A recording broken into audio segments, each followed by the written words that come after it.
ലോകത്ത് ഒരു മനുഷ്യനും പോയിട്ടില്ലാത്ത യാത്ര, മലക്കോ ജിന്നോ ഒന്നും പോയിട്ടില്ലാത്ത യാത്ര, ആധുനിക സൗകര്യങ്ങളുള്ള ടെലിസ്കോപ്പുകളുടെ കണ്ണെത്താത്ത ഇടങ്ങളിലേക്ക് റജബ് 27 രാവിൽ പുന്നാരി നബി തങ്ങൾ പോയ ആ ഇസ്രാ മിഅ്റാജ്, മക്കയിലെ മസ്ജിദുൽ ഹറാമിൽ നിന്നും ഫലസ്തീനിലെ മസ്ജിദുൽ അഖ്സയിലേക്ക് അവിടുന്ന് ബുറാക്കിൻ്റെ പുറത്തേറി ആകാശലോകവും ഈ പ്രപഞ്ചവും കടന്ന് അള്ളാഹുവിൻ്റെ അടുക്കലിലേക്ക് നബി തങ്ങൾ യാത്ര പോയതിൻ്റെ അനുസ്മരണ ദിനമാണ് ഇന്ന്.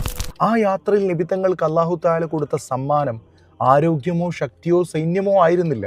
മറിച്ച് അന്ത്യനാൾ വരെയുള്ള തൻ്റെ അനുയായികൾക്കായി നബി തങ്ങൾ കൊണ്ടുവന്ന സമ്മാനം താൻ നേരിൽ കണ്ട അല്ലാഹു തആലയെ ദിവസവും 5 നേരമെങ്കിലും സംഭാഷണം നടത്താനുള്ള അവസരമായിരുന്നു. പരിശുദ്ധ നിസ്കാരം കൊണ്ടുവന്ന രാവാണ് ആ രാവ്. ആരെങ്കിലും റജബ് 27 നോമ്പനുഷ്ഠിച്ചാൽ 60 കൊല്ലത്തെ ഇബാദത്തുകളുടെ പ്രതിഫലം അള്ളാഹു രേഖപ്പെടുത്തുമെന്ന് ഷെയ്ഖ് ജീലാനി റളിയല്ലാഹു അൻഹു പറയുന്നത് കാണാം. ഈ പരിശുദ്ധ രാവ് കൊണ്ട് വിജയിക്കുന്നവരിൽ അള്ളാഹു നമ്മെല്ലാവരും ഉൾപ്പെടുത്തി അനുഗ്രഹിക്കട്ടെ. ആമീൻ.